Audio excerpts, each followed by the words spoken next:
She thought it was just another Tuesday night shift at a rundown diner. She thought the trembling boy in the corner was just lost. But the moment Helen Vance threw her body over that child to shield him from a bullet, she didn't just save a life, she ignited a war. She had no idea that the terrified boy clutching her apron was the only son of Lorenzo Moretti, the most ruthless KPO in the city, now trapped between a thankless police force and a criminal empire that owes her a blood debt. Helen is about to learn the most dangerous lesson of all. Sometimes the monster isn't the one holding the gun. Sometimes he's the one staring back at you from across the dinner table. The rain in Seattle didn't wash things clean. It just made the grime slicker. Inside the Rusty Spoon, a diner that smelled perpetually of burnt bacon and floor wax, Helen Vance wiped down counter number 4 for the 3rd time. Clear as throat. It was 11:45 p.m. Her feet throbbed in her worn-out sneakers, a rhythmic ache that matched the neon sign buzzing frantically in the window. "Helen, honey, you look like death warmed over." Marge, the 60-year-old owner with a beehive of gray hair, called out from the pass-through window. "Go home early. I'll close up." Helen forced a smile, tucking a loose strand of chestnut hair behind her ear. "I can't, Marge. Rent is due on Friday, and I need the tips, even if it's just the late-night drunks." She wasn't lying, but she wasn't telling the whole truth. It wasn't just rent. It was her brother's tuition, the medical bills from her mother's accident 2 years ago, and the crushing weight of a debt she hadn't acred, but was responsible for paying. At 24, Helen felt 40. The bell above the door chimed. Helen didn't look up immediately, wringing out her rag. "Sit anywhere you like. I'll be with you in a minute." When no one answered, she looked up. It wasn't a drunk. It was a child. He couldn't have been more than 6 years old. He was soaking wet, his dark hair plastered to his forehead, shivering violently. But it wasn't his state that caught Helen's eye. It was his clothes. He was wearing a miniature tailored suit that probably cost more than Helen made in a year. His shoes were Italian leather, now ruined by mud, and he was terrified. His eyes, a piercing shade of steel gray, darted around the empty diner like a trapped animal. Helen dropped the rag and rounded the counter instantly. "Hey there," she said softly, keeping her hands visible. "You okay, buddy? Where are your parents?" The boy didn't speak. He backed away, bumping into a booth. He clutched a small wooden chess piece, a black knight in his hand, so tight his knuckles were white. "I'm not going to hurt you," Helen cooed, kneeling so she was at eye level. "My name is Helen. Do you have a name?" The boy hesitated, his teeth chattering. "Low," he whispered. "Okay, Leo, you want some hot chocolate on the house?" He nodded once, a jerky motion. Helen guided him to the booth furthest from the window instinct, telling her he needed to feel hidden. She rushed to get a towel and a mug of cocoa. As she wrapped the warm towel around his shoulders, she noticed a smudge of red on his white collar. Blood, but not his. "Marge." Helen hissed toward the kitchen. "Call the police now." "What? Why?" "Just do it." The door chime rang again. This time it wasn't soft. The door was thrown open with force, slamming against the wall. The atmosphere in the diner shifted itly. The air grew heavy, charged with static. 2 men walked in. They were hulking, wearing cheap leather jackets that squeaked as they moved. They didn't look like customers. They looked like problems. One of them, a man with a jagged scar running through his eyebrow, scanned the room, his eyes locked on the booth in the back. On Leo. Found him. Clear as throat. Scarface grunted, reaching into his jacket. Helen didn't think. She didn't calculate the odds. She didn't wonder who these men were. She saw a man reaching for a weapon and a child who was frozen in fear. "Hey!" Helen shouted, stepping into the aisle, blocking their line of sight. "We're closed." "Move, bitch!" The second man snarled, stepping forward. He pulled a suppressed pistol from his waistband. The silencer made the gun look comically long, like something out of a movie, but the threat was very real. Leo let out a strangled whimper behind her. "I said move." The man raised the gun. Helen turned, grabbed Leo by the collar of his expensive suit, and shoved him under the heavy oak table of the booth. "Stay down and don't make a sound," she ordered. She turned back, just as the first shot was fired. Thip. The sound was underwhelming, like a staple gun. Clear as throat. The ketchup bottle on the table next to Helen exploded, showering her in red glass and vinegar. "No!" Helen screamed, grabbing a ceramic napkin holder and hurling it with all the force of her adrenaline. It struck the gunman square in the forehead. It didn't knock him out, but it stunned him enough to buy her 3 seconds. "Marge, back door," Helen yelled. She didn't run for the exit, herself. She knew if she ran they would just shoot the boy under the table. She had to be the distraction. She vaulted over the counter, crashing into the coffee machines. Glass shattered. "Get the kid. I'll kill the girl," Scarface shouted. "No." Helen grabbed a pot of boiling coffee and, blind with panic, threw it over the counter. The man screamed as the scalding liquid hit his face. He fired blindly. A bullet tore through the display case of pies, sending lemon meringue flying. Helen scrambled on the floor looking for a weapon, a steak knife, a frying pan, anything. She heard the heavy footsteps crunching over the glass. They were coming for Leo. "Don't touch him." Helen lunged from behind the counter, wielding a heavy cast-iron skillet. She swung it with hysterical strength, connecting with the arm of the man reaching under the table. There was a sickening crunch of bone. The man howled, dropping his gun, but the second man, the one with the coffee burns, was recovering. He raised his weapon, pointing it directly at Helen's chest. His eyes were dead, devoid of humanity. "You should have stayed out of it," he rasped. Helen squeezed her eyes shut, bracing for the impact. She hoped it wouldn't hurt. She hoped Leo would stay quiet. Bang! The sound was deafening. It wasn't the suppressed thip from before. It was a cannon blast. Helen didn't feel pain. She opened her eyes. The man who was about to kill her dropped to his knees, a dark hole in the center of his chest, before face-planting into the linoleum. Helen looked toward the door. Standing in the entrance, framed by the pouring rain and the flashing lights of black SUVs, not police cars, was a man. He was tall, over 6 feet 3 inches, wearing a suit that made Leo's look like a knockoff. A long black wool coat hung from his shoulders. His face was sharp, angular, like it had been carved from marble, and his eyes were the exact same shade of steel gray as the boy shivering under the table. He held a smoking Desert Eagle in his hand, his aim steady, his expression completely emotionless. Behind him, 6 other men poured into the diner, moving with military precision. They secured the room in seconds. The man in the long coat didn't look at Helen. He walked past her, his heavy footsteps echoing, and knelt by the booth. "Leonardo," he said. His voice was deep, commanding, yet laced with a strange, restrained vibration. The boy crawled out from under the table. "Papa!" The man, Lorenzo Moretti, scooped the boy up into his arms, burying his face in the child's neck for a split second, the only sign of weakness, before standing up and turning his cold gaze to Helen. Helen was still on the floor, clutching the cast-iron skillet covered in coffee grounds, pie filling, and the blood of the men who had tried to kill the child. She was trembling so hard her teeth clicked. Lorenzo Moretti looked at the dead men, then at his son, and finally at Helen. He holstered his gun. "You," he said. It wasn't a question. Helen's voice failed her. "Matteo," Lorenzo barked at one of his men. "Check the perimeter, make sure no one saw this." He looked back at Helen. "Did you call the police?" My boss did," Helen whispered. Lorenzo's jaw tightened. "Unfortunate." He stepped closer to her, towering over her small frame. "You saved him.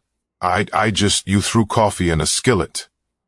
He looked at the unconscious man with the broken arm. "You broke his arm." "Adius." He was going to shoot Leia. Lorenzo stared at her for a long, uncomfortable moment.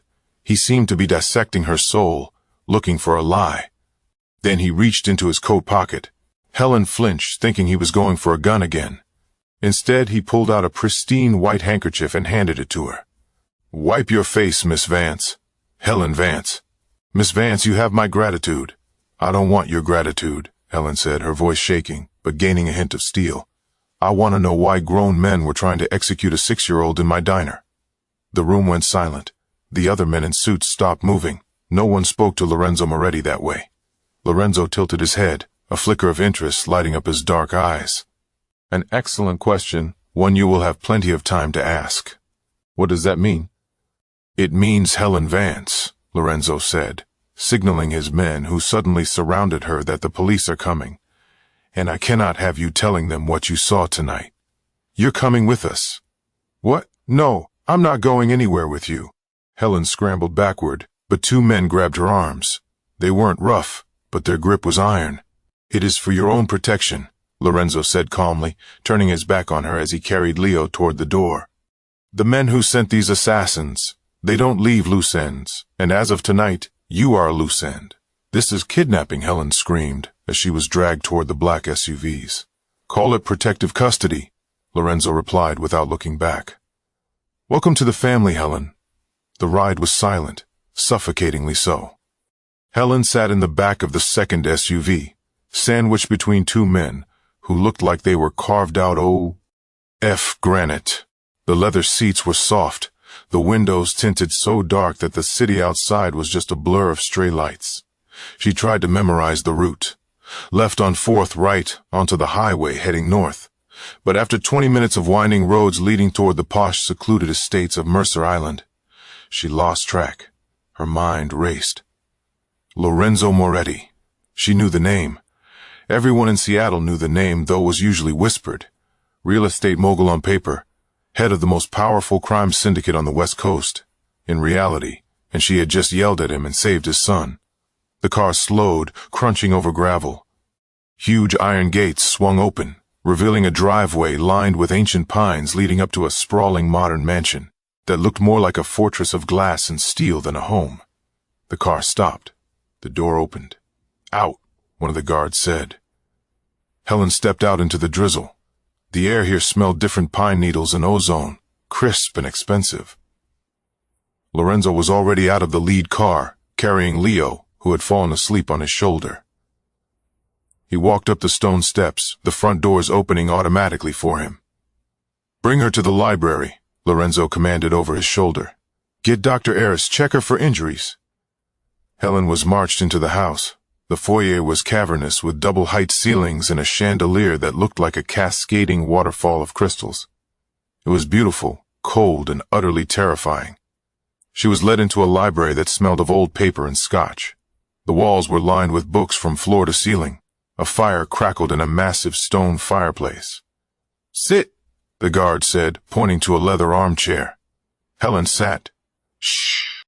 E hugged herself, realizing she was still wearing her diner uniform, stained with coffee and blood. She felt small, dirty. 10 minutes passed, then 20. Finally, the double doors opened. Lorenzo walked in. He had removed his coat. His suit jacket was unbuttoned, revealing a crisp white shirt and a gun holster strapped to his chest. He held 2 glasses of amber liquid.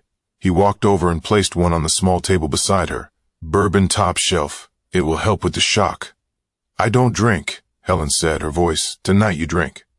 He took a sip of his own, leaning against the heavy oak desk crossing his ankles. He watched her. Dr. Aris examined Leo. He is physically unharmed, shaken but fine. He told me you put him under the table. It was the only cover available.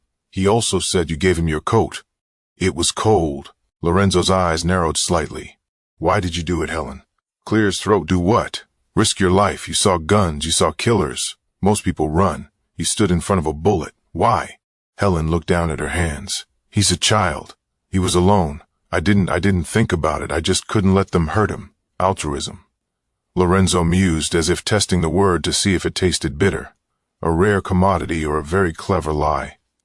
Helen looked up, anger flaring through her fear. A lie. You think I staged a hit on a diner for what to impress you. My enemies are resourceful. Planting a savior to gain access to my home is exactly the kind of move the Russo family would make. I don't know who the Russos are. I'm a waitress. I worry about tips and my brother's tuition. I don't play gangster games. Lorenzo set his glass down. He walked toward her, moving with the grace of a editor. He stopped inches from her chair, placing his hands on the armrests, boxing her in. We checked your background on the ride over, he said softly. His face was so close she could see the gold flecks in his gray eyes. Helen Vance, 24, parents deceased. Brother Toby, 19, studying architecture at UW. You have $42,000 in debt left over from your mother's surgeries. You live in a studio apartment in Capitol Hill. Helen's heart hammered against her ribs. You have no right. I have every right, he interrupted, because tonight you entered my world, and in my world, knowledge is survival. He stood up straight, backing away. The men who attacked you tonight were indeed Russos. They broke a 10-year truce. They tried to take my heir." His voice dropped an octave, turning into a low growl. "They will burn for it." "Okay," Helen said, standing up on shaky legs. "I'm glad your son is safe. Really, but I've told you what happened. Can I go home now, please?" Lorenzo looked at her with an expression that was almost pitying. "No, Helen, you can't." "Why not?" "Because the Russos failed, and now they know your face. You're the witness who can identify their hitmen. You're the woman who humiliated their soldiers. If I let you walk out that door, you will be dead before sunrise." Helen felt the blood drain from her face. "So what? I'm a prisoner." "You are a guest," Lorenzo corrected, "until I deal with the Russo threat. You stay here where I can see you, where I can protect you." "And how long will that take?" Lorenzo picked up his drink again, swirling the liquid. "As long as it takes." Before Helen could argue, the library door creaked open. A small head poked through. It was Leo. He was wearing silk pajamas, now holding the black chess knight. "Papa." Lorenzo's demeanor shifted instantly. The cold mask cracked. "Leo, you should be asleep. I had a nightmare." The boy looked past his father and saw Helen. His eyes lit up. "Helen," he ran across the room, ignoring his father, and buried his face in Helen's stained apron. Helen froze, then instinctively placed a hand on the boy's head. "Hey, Leo, it's okay, you're safe." Lorenzo watched them. He watched how his son, who hadn't spoken to a stranger in 2 years since his mother died, clung to this waitress. He watched how Helen, despite her terror, immediately comforted the child. A complicated look crossed the Don's face. Suspicion mingled with something else. Calculation. "It seems," Lorenzo said quietly, "that you have been promoted, Miss Vance." "Promoted to what?" Helen asked, looking over Leo's head. "My son needs a caretaker. His last nanny quit abruptly." "I'm not a nanny." "You are now," Lorenzo said, turning to leave the room. "The guest wing is the third door on the left upstairs. Get some sleep, Helen. Tomorrow we go shopping. If you're going to live in my house, you can't dress like—" He gestured vaguely at her uniform. "That I didn't agree to this," Helen called out. Lorenzo paused at the door. "You saved him already. Helen, you are responsible for him now. That is the rule." He closed the door, leaving her alone with the boy and the fire, trapped in a golden cage with the most dangerous man in the city holding the key. The next morning, Helen woke up in a bed that cost more than her entire college education. The sheets were Egyptian cotton, the pillows like clouds. For a disorienting second, she forgot where she was. Then the memory of the gunshot in the blood-spattered diner crashed back into her mind. She wasn't a guest. She was collateral damage. She found a set of fresh clothes folded on the Shah's lounge, simple, elegant loungewear in charcoal gray. She changed, feeling like an imposter in the silk fabric, and tentatively opened her bedroom door. The hallway was silent. She wandered down the grand staircase, following the smell of roasted coffee. She found the kitchen, a stainless steel cathedral of culinary equipment. A stern-faced woman in a crisp uniform was chopping melon. This was Mrs. Higgins, the head housekeeper. She looked at Helen with barely concealed disdain. "Mr. Moretti expects you in the sunroom. Don't keep him waiting." Helen swallowed her pride. "Thank you." She found the sunroom at the back of the house. It was a glass-walled enclosure overlooking a misty garden. Lorenzo sat at a round table reading a newspaper, a cup of espresso untouched beside him. Across from him sat Leo. Between them lay a chessboard. Leo was staring intently at the pieces, his brow furrowed. Lorenzo looked up as Helen entered. He didn't smile. "Sit," he commanded, gesturing to the empty chair. "Eat." A plate of eggs and fruit was placed before her by a silent server. "I need to call my brother," Helen said, not sitting. "He'll worry if I don't check in. Your brother has been informed that you are taking a temporary high-paying job as a live-in companion for a wealthy family in the Hamptons. He believes you are safe and happy." Helen's jaw dropped. "You lied to him. I protected him. If he knows where you are, the Russos will find him and use him to get to you. Is that what you want?" Helen deflated, sinking into the chair. He had checkmated her before she'd even moved a pawn. "No. Good." Lorenzo turned his attention back to his son. "Clear his throat, your move, Leonardo. Don't hesitate." Lau's hand hovered over a bishop. He was trembling slightly. The pressure from his father was palpable. Lorenzo wasn't being cruel, but he was demanding excellence, a heavy weight for a 6-year-old. Leo moved the bishop. Lorenzo sighed a sound of disappointment. Careless, you exposed your king. He reached out to capture the piece. Wait, Helen said. Lorenzo's hand froze. He looked at her, his eyes cold. Excuse me. He didn't expose his king, Helen said, staring at the board. She reached over, ignoring the shock on Lorenzo's face, and pointed to the black knight Leo had positioned 3 moves ago. He's setting a trap. If you take the bishop, his knight takes your rook, and you're in a forced mate in 4 moves. Silence descended on the sunroom. The only sound was the rain tapping against the glass. Lorenzo looked at the board. He studied it. His eyes narrowed as he traced the lines of attack Helen had just described. Slowly, a look of genuine surprise replaced his mask of indifference. He looked at his son. Did clear his throat you plan that, Leo? Leo nodded shilly, looking at Helen with awe. Lorenzo turned his gaze to Helen. It was a heavy, intense stare that made her skin prickle. You play. My father taught me, Helen said quietly. Before the accident, we didn't have money for video games or cable TV. We had a chessboard. You have a sharp mind for a waitress, Lorenzo murmured. Waiting tables is all about strategy. Helen shot back, her annoyance flaring. Managing time, predicting needs, dealing with diffy cult people who think they own the place. She held his gaze. For the first time, the corner of Lorenzo's mouth twitched upward. It wasn't a smile, but it was close. Touché. Suddenly, the doors burst open. A man strode in. He was younger than Lorenzo, perhaps late 22s, with slicked back hair and a flashy, arrogant energy. This was Santino, Lorenzo's younger cousin and underboss. Lorenzo, Santino barked, ignoring Helen and the child.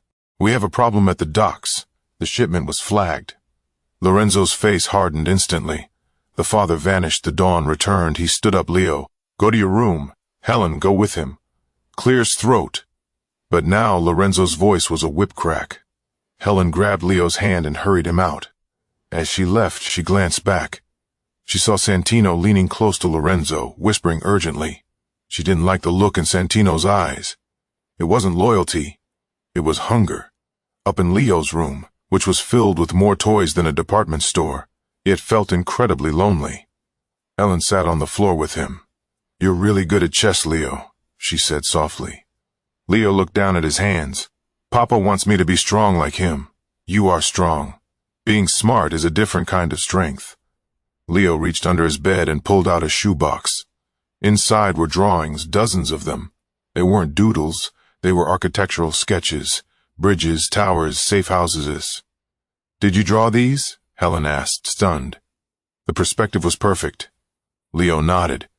I want to build safe places so the bad men can't get in. Helen's heart broke. This child, heir to a violent empire, just wanted to build walls to keep the world out. Helen, Leo whispered, don't leave me, please. Helen looked at the boy who had no mother, a father who was a warlord, and a target on his back. She thought of her escape plan of running away the first chance she got. She squeezed his hand. I'm not going anywhere, Leo, I promise. 2 weeks passed. The mansion, which had felt like a prison, began to feel like a fortress under siege. The tension in the air was thick. Lorenzo was gone most days, returning late at night, smelling of cigar smoke and gunpowder. Helen fell into a routine. Breakfast with Leo, tutoring him. He was homeschooled for security, chess in the afternoon. But she wasn't just babysitting. She was watching. She noticed things. She noticed that the security shift changed at 600 p.m. Exactly. She noticed that Mrs. Higgins always left the back pantry unlocked for the delivery drivers. And she noticed Santino. Santino came by often. Usually when Lorenzo was out, he would prowl the house, treating the staff like dirt. He watched Helen with a predatory gaze that made her skin crawl. One Tuesday evening, a storm had knocked out the power in the West Wing. Helen was walking down the hallway to get candles from the supply closet when she heard voices coming from the library. The door was cracked open. He's getting weak, Marco. He's distracted by the boy. And now this girl, it was Santino's voice. Lorenzo is cautious, another voice replied. Deep Grelly, one of the KPOs. Cautious is another word for scared, Santino spat. The Russos are offering a truce if we give up the downtown territory. Lorenzo says no, he wants war. I say we make a deal if Lorenzo isn't around to stop it. Helen pressed her hand over her mouth, her heart thundering in her ears. Treason. Replanning a coup. She stepped back the floorboard, creaking loudly in the silent hallway. The voices stopped. Who's there? Santino shouted. Helen didn't wait. She kicked off her slippers and sprinted down the hall, diving into the linen closet just as the library door flew open. Probably just the wind. The other man grunted. I don't like it, Santino muttered. Check the perimeter. Helen waited in the dark, smelling lavender detergent, trembling. She knew too much. If Santino found her, she was dead. She waited an hour before daring to move. She went straight to Lorenzo's study, but it was empty. He wasn't home yet. She went to her room, locked the door, and pushed a chair under the handle. She didn't sleep. At 2:00 a.m., she heard the heavy front door open. Lorenzo's footsteps. Helen unlocked her door and rushed out to the landing. Lorenzo was at the bottom of the stairs, unbuttoning his shirt. He looked exhausted. There was a fresh bandage on his forearm, spotting blood. Lorenzo, she whispered. He looked up his hand instantly, going to his waist, then relaxing when he saw her. Helen, it's late. Go to bed. She ran down the stairs, her bare feet cold on the marble. We need to talk now, not here. She pulled him into the small powder room under the stairs, the only room with no windows, and locked the door. Lorenzo looked at her amused and slightly delirious from fatigue. If you wanted to get me alone in a closet, Miss Vance, you could have just asked. Shut up, she hissed. This is serious. I heard Santino. Lorenzo's playfulness vanished. His eyes went hard. What did you hear? He was talking to Marco in the library. He said you're weak. He said the Russos read a deal for the downtown territory. And he said they could make the deal if you weren't around to stop it. Lorenzo didn't explode. He didn't shout. He went perfectly, terrifyingly still. You are certain it was Marco? Yes, I saw him leave. Lorenzo leaned his head back against the wall, closing his eyes. Marco, my father's best friend. He held me when I was a baby. Lorenzo, I'm sorry. He opened his eyes and looked at her. In the dim light of the powder room, the space between them felt charged. He reached out his rough hand, cupping her cheek. His thumb brushed over her cheekbone. You are a strange creature, Helen, he whispered. You should be running from me. Instead, you are saving me again. I'm saving Leo, she said breathlessly. If you die, he has no one. Is that the only reason? His face was inches from hers. She could smell the bourbon and the metallic tang of blood. Her heart wasn't racing from fear anymore. Lorenzo leaned in. His lips brushed hers, a feather-like touch that sent a shockwave through her body. It wasn't a kiss of possession. It was a question. Then he pulled back abruptly, grimacing as his arm shifted. You're bleeding, Helen said, her voice shaking. A graze. Business dispute. Let me fix it. I have doctors. You have a traitor in your house, Helen reminded him. Do you want to wake up the doctor, or do you want to trust the waitress? Lorenzo stared at her for a long moment. Then he sat on the closed toilet lid and held out his arm. Trust the waitress. The annual Seattle Charity Gala was the highlight of the social season. It was also, as Lorenzo explained, neutral ground. The one night where the city's crime lords rubbed shoulders with politicians and judges pretending to be civilized. You are attending with me, Lorenzo announced 3 days after the closet incident. I can't go there, Helen protested. I don't have a dress. I don't know which fork to use. I'm a waitress, Lorenzo. You are my partner for the evening, and you are not a waitress tonight.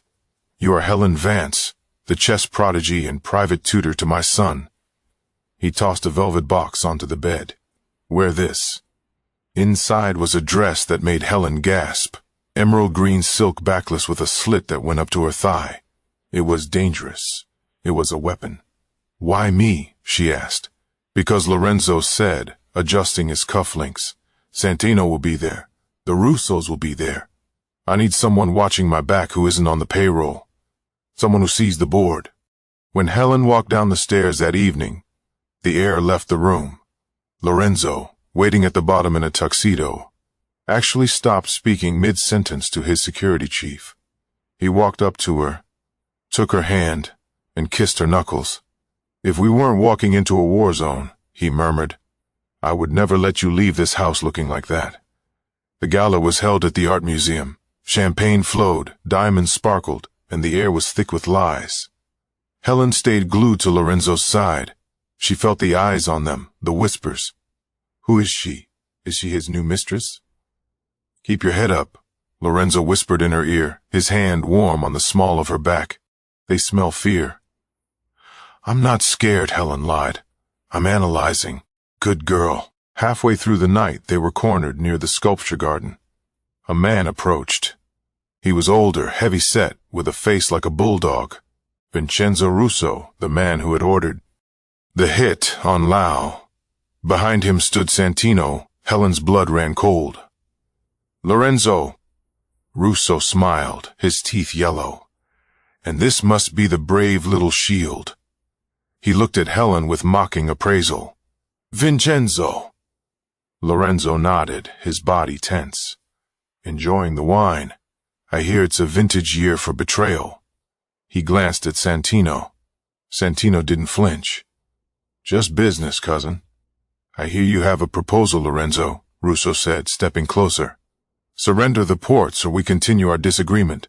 "My answer hasn't changed," Lorenzo said. "That's unfortunate," Russo sighed. "Because the port authority is investigating your warehouses as we speak. Someone tipped them off about the shipment tonight." Lorenzo stiffened. This was the checkmate. If the police raided the warehouses tonight, Lorenzo would go to prison for life. Russo smirked. "Looks like you lose Moretti." Helen stepped forward. "Actually," she said, her voice clear and bell-like, cutting through the tension, "you might want to check your sources, Mr. Russo." Russo looked at her, annoyed. "The help is speaking. The shipment isn't at the warehouses," Helen said, bluffing with every ounce of courage she had. She remembered the architectural drawings Leo had shown her. The safe places. "Lorenzo moved the inventory 3 hours ago to the old steel mill in Georgetown." Russo's smile faltered. He looked at Santino. "Is this true?" Santino looked panicked. He didn't know because Lorenzo hadn't told anyone. And Helen continued, locking eyes with Russo. "If the police raid the warehouses, all they'll find are empty crates and a lawsuit for harassment." However, she took a step closer to Russo. "I hear the Russo family holds their assets in the Caymans. It would be a shame if the IRS received the encrypted ledger that was misplaced recently." She was making it up completely, but she said it with the confidence of a grandmaster declaring checkmate. Russo turned pale. He didn't know what she knew, but he knew Lorenzo was capable of anything. "You're bluffing," Russo hissed. "Are you willing to bet your empire on it?" Helen arched an eyebrow. Russo stared at her, then at Lorenzo, who looked as shocked as Russo felt, though he hid it better. "We will talk later," Russo spat. He turned and marched away, Santino trailing behind him like a whipped dog. Lorenzo grabbed Helen's arm and steered her toward the exit. "Did you move the shipment?" she whispered as they walked fast. "No," Lorenzo said, a grin breaking across his face. "But I'm calling my men to move it right now." They burst out of the museum doors into the cool night air. The valet brought the car around. "You were magnificent," Lorenzo said, opening the door for her. "You saved us." "I just played the game," Helen breathed, adrenaline crashing through her. They got into the car. As they pulled away, the mood was electric. Lorenzo looked at her with a mixture of desire and respect that made her knees weak. "Helen," he started. "When this is over," boom! The world exploded. An SUV rammed into the side of their car, spinning them off the road. Glass shattered. Metal screamed. The car flipped, rolling down the embankment into the dark woods below. Helen's world went black. Silence. That was the first thing Helen noticed. The roar of the engine was gone, replaced by the hissing of steam and the drip, drip, drip of rain on metal. She opened her eyes. The world was upside down. She cleared throat, was hanging in her seatbelt, the blood rushing to her head. The windshield was gone. "Lorenzo," she rasped, a groan from the driver's side. Lorenzo was slumped over his head, bleeding profusely. His door was crushed inward, pinning his left leg. "Lorenzo, wake up." Helen fumbled with her buckle. It clicked and she fell onto the roof of the overturned car, glass biting into her palms. She scrambled over the center console. "Lorenzo!" He coughed, his eyes fluttering open. They were hazy, unfocused. Leo is safe. He's at home," Helen said, her voice trembling but firm. She grabbed his face. "We have to move. They're coming." She heard car doors slamming up on the road, voices, flashlights cutting through the mist above them. "Check the wreck. No survivors." It was Santino's voice. Adrenaline surged through Helen's veins, washing away the pain. She wasn't a waitress anymore. She wasn't just a girl from Seattle. She was the queen protecting her king. "I'm pinned." Lorenzo gritted out, trying to move. He cried out in pain. Helen looked at the crushed metal. She braced her feet against the dashboard and the roof, grabbing the caved-in door frame. "Push when I pull. On 3. 1, 2, 3. She screamed with effort, her muscles tearing. Lorenzo roared, shoving with his good leg. The metal screeched, giving way just enough. Lorenzo dragged himself free, falling onto the glass next to her. He couldn't stand on his left leg. "Leave me," he panted, reaching for his gun. It was gone, lost in the crash. "Run, Helen. Hide in the woods." "I don't leave my family." Helen snapped. She grabbed his arm, slinging it over her shoulder. "Get up." They crawled out of the shattered windshield into the mud. The slope was steep, covered in dense ferns and pine trees. "Down there," Helen whispered, pointing to a ravine where the shadows were deepest. They stumbled down, sliding more than walking. Behind Clear's throat them, beams of light swept over the wreck. "They're gone," a mercenary shouted. "Track them." Helen dragged Lorenzo through the underbrush. He was heavy, dead weight, leaning on her, his breathing ragged. "You need to know," Lorenzo wheezed. "If we don't make it, there is a safe in the library. Combination is Leo's birthday. The evidence against Santino is there." "Shut up," Helen hissed, tears mixing with the rain on her face. "We're making it." They found shelter under the root system of a massive fallen cedar tree. It formed a small, muddy cave. Helen pushed Lorenzo inside and covered the opening with fern fronds. She huddled next to him, shivering. The temperature was dropping. Lorenzo's skin was cold and clammy. Shock was setting in. "Talk to me," Helen whispered, tearing the silk skirt of her gala dress to bind his bleeding head. "Stay awake, Lorenzo. You look beautiful," he murmured, his eyes half closed, even covered in mud. "Flattery won't save you," she choked out. A twig snapped nearby. Helen froze. Lorenzo's hand instinctively went to his waist, grasping at air where his holster should be. Footsteps, heavy crunching boots. "I see tracks." A voice close, too close. Helen looked around. They were trapped. If she stayed, they would both die. If she moved, she looked at Lorenzo. He was fading. He couldn't fight. Helen made a choice. She kissed his forehead, a fierce, desperate kiss. "I'll be right back." Lorenzo grabbed her wrist, his grip weak. "Helen, don't." She pulled her hand away. Checkmate. She slipped out from under the roots. She picked up a heavy rock in one hand and a jagged piece of metal from the car wreckage she had found earlier in the other. She moved away from the hiding spot, creating noise, crashing through a bush. "Over here," a voice shouted. 3 beams of light swung toward her. Helen ran. She ran perpendicular to the slope, drawing them away from Lorenzo. "It's the girl." She scrambled over a mossy log, her lungs burning. A shot rang out, chipping the bark beside her ear. She didn't stop. She reached a clearing, a rocky outcrop overlooking the river below. Dead end. She turned around. 3 men emerged from the trees. In the center was Santino holding a silenced pistol. He looked manic, his tuxedo torn, his eyes wild. "Nowhere to run, sweetheart." Santino grinned. "Where is he? Where is the great Lorenzo Moretti?" Helen backed up to the edge of the cliff. The river roared 50 feet below. "He's dead." Helen lied, her voice steady. "He died in the crash." Santino's face fell for a second, then twisted into a sneer. "Good. Saves me a bullet. But you're a loose end."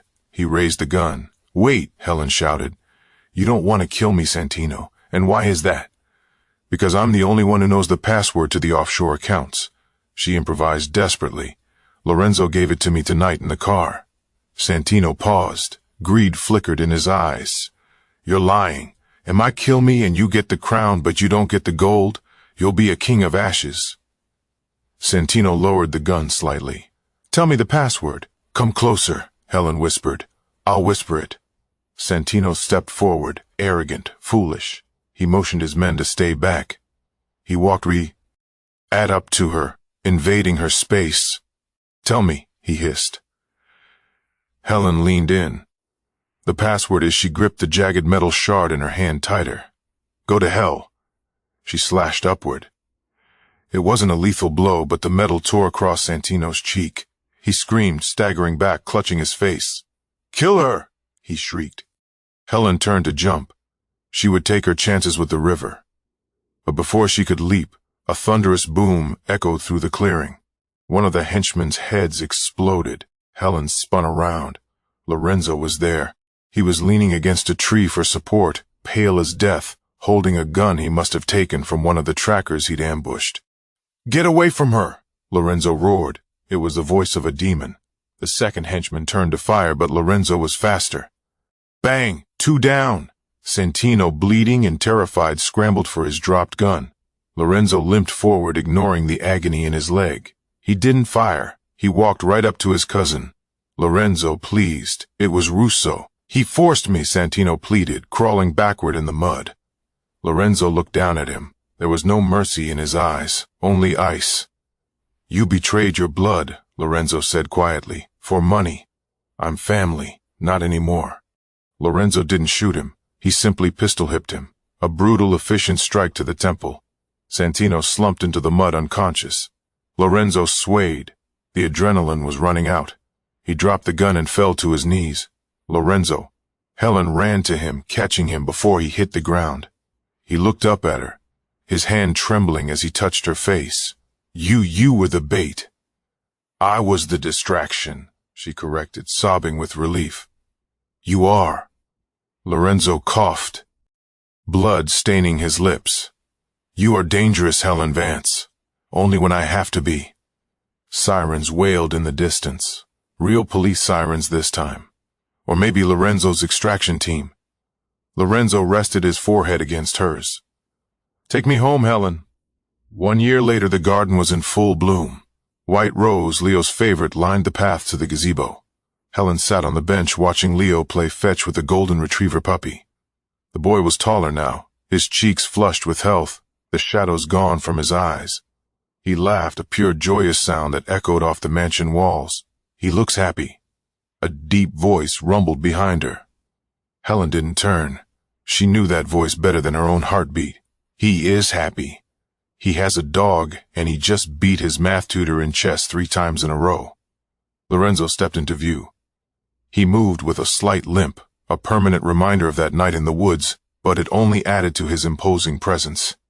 He wore a charcoal suit tailored to perfection, but his tie was undone. He sat beside her, taking her hand in his. Clear's throat, his thumb rubbed over the diamond ring on her finger. A rock so big it felt heavy, yet she never took it off.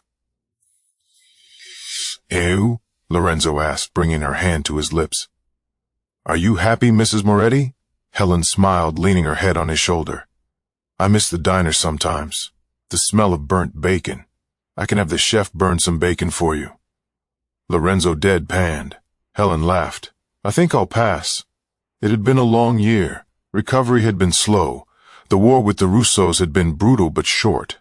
With Santino's testimony extracted before he was permanently exiled, Lorenzo had dismantled the Russo Empire piece by piece. Vincenzo R. Uso was in federal prison. The Moretts were untouchable.